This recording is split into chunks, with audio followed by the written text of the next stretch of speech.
روس نے افغانستان کو 2600 روپے فی من گندم ہزاروں ٹرک پہنچا دیے۔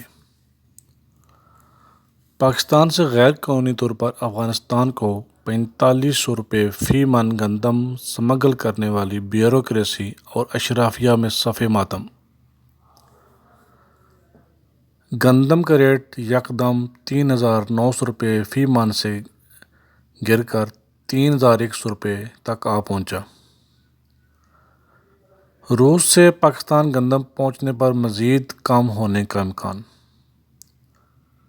پنجاب نے صورتحال کو دیکھتے ہوئے مجبور ہو کر 2 سال 5 ماہ بعد پنجاب سے KPK کو آٹے کی ترسیل شروع کر دی، جس سے آئندہ ہفتے میں آٹے کا ریٹ ایک دم زمین پر جا پہنچے گا۔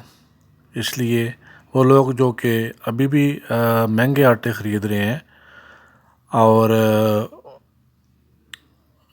میکسیمم ان کی کوشش ہے کہ 5-5 ہزار روپے تک لے رہے ہیں، اسے گزارش ہے کہ تھوڑا صبر کریں، انشاءاللہ اللہ پاک حالات بہتر کریں گے۔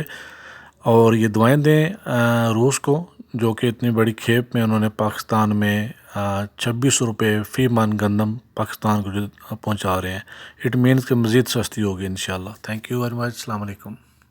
ناظرین، اگر آپ کو میری ویڈیو راجہ طارق ولاگ سے اچھی لگے تو آپ سے گزارش ہے کہ میرے چینل راجہ طارق ولاگ کو ضرور سبسکرائب کیجیے اور شیئر کیجیے۔ Thank you.